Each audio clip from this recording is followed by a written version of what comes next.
গত বছরের আগস্টের 5 তারিখে শেখ হাসিনা সরকারের যখন পতন হয়, সেই পতনের পরে ডক্টর ইউনূসের সঙ্গে ছাত্ররা যোগাযোগ করেন, এমন তথ্যই আমরা জানতাম। ডক্টর ইউনূসও বারবার সেটাই বলার চেষ্টা করেছেন, কিন্তু এবার হাটে হাঁড়ি ভেঙে দিলেন নাগরিক পার্টির অন্যতম নেতা, অন্যতম সমন্বয়ক, আলোচিত, সমালোচিত, বিতর্কিত, খুবই গরিব পরিবার থেকে উঠে আসা এক যুবক, যিনি কিনা এখন বিলাসী জীবনযাপন করছেন, এলাকায় গাড়ির শোডাউন করছেন, হুড খোলা গাড়িতে রাজনীতিবিদের মতো করে এখনই শোডাউন শিখে গেছেন, সেই আব্দুল হান্নান মাসুদ। আব্দুল হান্নান মাসুদ যে তথ্য কালের কণ্ঠকে দিয়েছেন গত রাতে, কালের কণ্ঠ এই খবরটি সামনে আনে একটি ভিডিও সাক্ষাৎকার। সেখানেই আব্দুল হান্নান মাসুদ বলেছেন, হাসিনা পতনের আগেই ডক্টর ইউনূসের সঙ্গে তাদের কথা হয়েছিল। কবে কথা হয়েছিল, কি কথা হয়েছিল, কি তার অন্তর রহস্য, সেই আলোচনাই করার চেষ্টা করব এই ভিডিওতে। থাকবেন পলিটিক্স টিভির নিয়মিত আয়োজনে।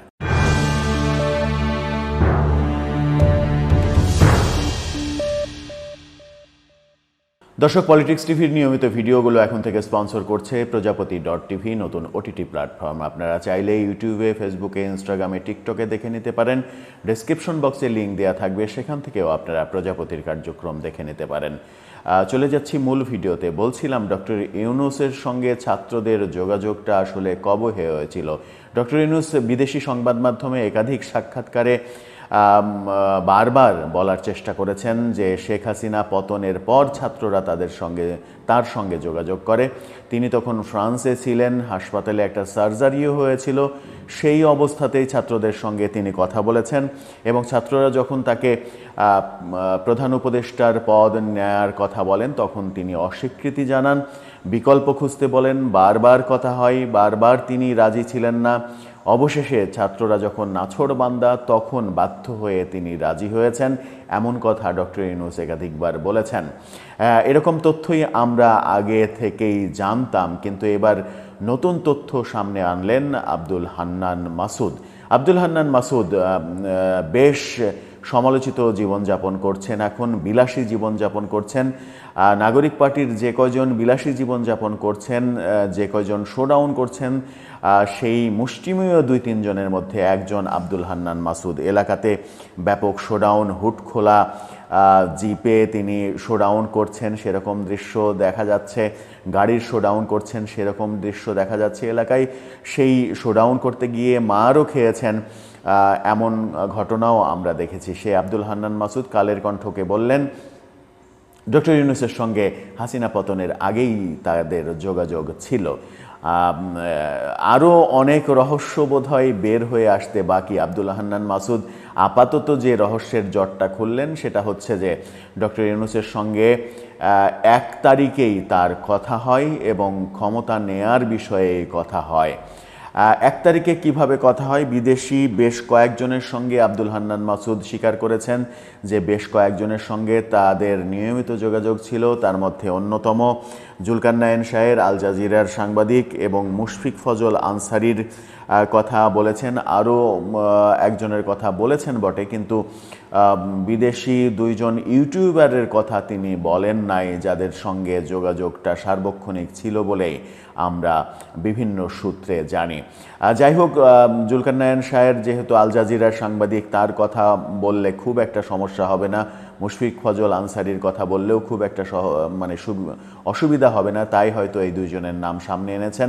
এবং মুশফিক ফজল আনসারি ইউনূসের সঙ্গে কথা বলার উপায় বাতলে দেন আব্দুল হান্নান মাসুদকে। তেমন কথা মাসুদ বলেছেন কালের কণ্ঠকে। বলেছেন, মালয়েশিয়ায় ভায়া হয়ে মালয়েশিয়া থেকে একজনকে দিয়ে একটি অ্যাপসের সিগন্যাল অ্যাকাউন্ট করে দেন আব্দুল হান্নান মাসুদকে মুশফিক ফজল আনসারি, এবং সেই সিগন্যাল অ্যাকাউন্টের মাধ্যমেই ডক্টর ইউনূসের সঙ্গে কথা হয়।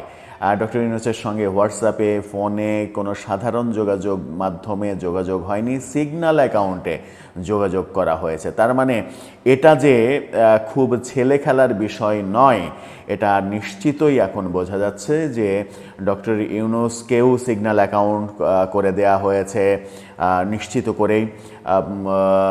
তিনি হান্নান মাসুদ তাকেও সিগন্যাল অ্যাকাউন্ট করে দেয়া হয়েছে, তারপর দুজনের কথা হয়েছে এবং আগস্টের 1 তারিখে প্রথম কথা হয় আব্দুল হান্নান মাসুদের সঙ্গে।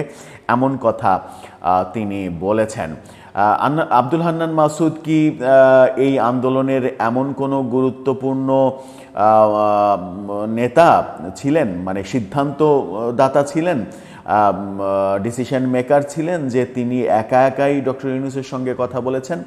নিশ্চিত করেই তা নয়। তাদের সম্মিলিত ব্যাপার। হয়তো কোনো একটা পর্যায়ে গিয়ে জুলাইয়ের শেষ দিকে আব্দুল হান্নান মাসুদের উপরে হয়তো দায়িত্ব বর্তায় যে ডক্টর ইউনূসের সঙ্গে যোগাযোগ করে তাকে প্রধান উপদেষ্টার পদ নেয়ার জন্য কথা বলো। 1 তারিখে সেই কথা বলেন। 1 তারিখে ডক্টর ইউনূসকে যখন তিনি বলেন, ডক্টর ইউনূস তাকে জানান যে আমি আছি তোমাদের সাথে, গোটা দেশ তোমাদের সাথে আছে, তোমরা এগিয়ে যাও, বিজয়ী হবেই। ডক্টর ইউনূস সেই সময়ই কিন্তু জানিয়েছিলেন যে তিনি এই ছাত্রদের সাথে আছেন, গোটা দেশ আছেন। অথচ আমরা এর আগে জানতাম ডক্টর ইউনূসকে 5 তারিখে ফোন দেয়া হয়, ফ্রান্সে যখন হাসপাতালে সার্জারির মধ্যে ছিলেন তিনি। সেই সময় ডক্টর ইউনূস বলেছেন যে আমি এই ঝামেলার মধ্যে যেতে চাই না, আমি এটা নিতে চাই না, তোমরা বিকল্প দেখো। বারবার রিফিউজ করেছেন ডক্টর ইউনূসের ভাষ্যমতে। রিফিউজ করার পর ছাত্ররা যখন নাছোড়বান্দা, কোনোভাবেই শোনেনি, তখন তিনি বাধ্য হয়ে রাজি হয়েছেন। আবার ক্লিন্টন ফাউন্ডেশনের প্রোগ্রামে গিয়ে আমেরিকাতে তিনি মেটিকুলাস ডিজাইনের কথা বলেছেন এবং মাহফুজ আবদুল্লাহকে মেটিকুলাস ডিজাইনের যে প্রধান মানুষ, তিনি তার সেই পরিচয়টা তুলে ধরেছেন। মূল যে পেছনের কারিগর, সেই পেছনের কারিগর হিসেবে, মাস্টার মাইন্ড হিসেবে মাহফুজ আবদুল্লাহকে পরিচয় করিয়ে দিয়েছেন। এই মেটিকুলাস ডিজাইনের অংশ ডক্টর ইউনূসও ছিলেন কিনা সেই আলোচনা অনেকে করার চেষ্টা করেন। আব্দুল হান্নান মাসুদের 1 তারিখের এই যোগাযোগের কথাটা সামনে আসার পরে কি এই ব্যাপারটা আবারও প্রশ্নের সম্মুখীন হবে যে ছাত্রদের এই আন্দোলনের সঙ্গে আগে থেকেই ডক্টর ইউনূস ছিলেন এবং খুব ভালোভাবে ছিলেন, সাপোর্ট দিয়েছেন, এমনটাই কি সত্য? যেমন আব্দুল হান্নান মাসুদ এক পর্যায়ে বলেছেন যে সেই সময় তারেক রহমান নাকি তাদের সঙ্গে যোগাযোগের চেষ্টা করছিল, তার সঙ্গে কথা বলার চেষ্টা করছিল, কিন্তু তিনি সেটা রিফিউজ করেছেন। তারেক রহমানকে তিনি রিফিউজ করেছেন, তারেক রহমানের সঙ্গে তিনি কথা বলতে চাননি এবং কারণ হিসেবে বলেছেন যে সরকার সে নানাভাবে টেলিফোন ট্র্যাক করছিল, নিরাপত্তার অভাবে কারণে তারেক রহমানের সঙ্গে যোগাযোগ করলে ব্যাপারটা অন্যদিকে চলে যাবে, এই কারণে তারেক রহমানকে রিফিউজ করেছেন। তিনি তারেক রহমানকে রিফিউজ করছেন অথচ ডক্টর ইউনূসের সঙ্গে যোগাযোগ করছেন, ব্যাপারটা একটু এলোমেলো হয়ে যায় না? তারেক রহমানকেই বলা হয় যে এই আন্দোলনের অন্যতম পেছনের কারিগর এবং এই আন্দোলন সফল হওয়ার জন্য তারেক রহমানের কৃতিত্ব অনেক রয়েছে, তখন তারেক রহমানকেই তিনি রিফিউজ করলেন। রিফিউজ করে আবার জামাত ইসলামের নেতাদের সঙ্গে, জামাত ইসলামের আইনজীবীদের সঙ্গে যোগাযোগ আছে তেমন কথাও বললেন। প্রফেসর ইউনূস আগে থেকেই বারবার বলেছেন শেখ হাসিনা পতনের আগে ছাত্রদের সঙ্গে আমার কোনো যোগাযোগ ছিল না, কারোর সাথে কোনো কথা হয়নি। পতনের পর তারা ফোন দিয়েছিল, আমি হাসপাতালে ছিলাম, আমি রাজি হইনি। তারা বারবার বলেছে, আমি বলেছি বিকল্প খোঁজো, কিন্তু ছাত্ররা বিকল্প পায়নি বলে আমি বাধ্য হয়েছে। এদিকে আসিফ মাহমুদ সজীব ভুঁইয়া হাসনাত আবদুল্লার স্ট্যাটাসের পরে, সেনাবাহিনী নিয়ে যখন হাসনাত আবদুল্লাহ স্ট্যাটাস দিলেন, সেই পরের দিনই সকালে আসিফ মাহমুদ সজীব ভুঁইয়ার একটা ভিডিও বার্তা আমরা দেখেছিলাম, শুনেছিলাম। সেখানে সেনাপ্রধান সম্পর্কে যাচ্ছে তাই বাজে কথা বলেছিলেন। সেখানেও তিনি দাবি করেছিলেন যে 2-3 তারিখ থেকেই আমরা সবার সঙ্গে যোগাযোগ করার চেষ্টা করি, আমেরিকান অ্যাম্বাসির সঙ্গে আমাদের নিয়মিত যোগাযোগ ছিল, এই তথ্যগুলো কিন্তু দিয়েছেন। ডক্টর ইউনূসের সঙ্গেও কি তাহলে আগে থেকেই যোগাযোগ ছিল? ব্যাপারগুলো আব্দুল হান্নান মাসুদের এই সাক্ষাৎকারের পরে ব্যাপারগুলো কিন্তু এখন বড় প্রশ্ন হিসেবে দাঁড়াচ্ছে। মেটিকুলাস ডিজাইনটা কি তাহলে আগে থেকেই ছিল? এই প্রশ্নও অনেকে করছেন। একটা আন্দোলন হুট করে কোনো পরিকল্পনা ছাড়া যে সফল হয় না, এটা আমরা সবাই জানি।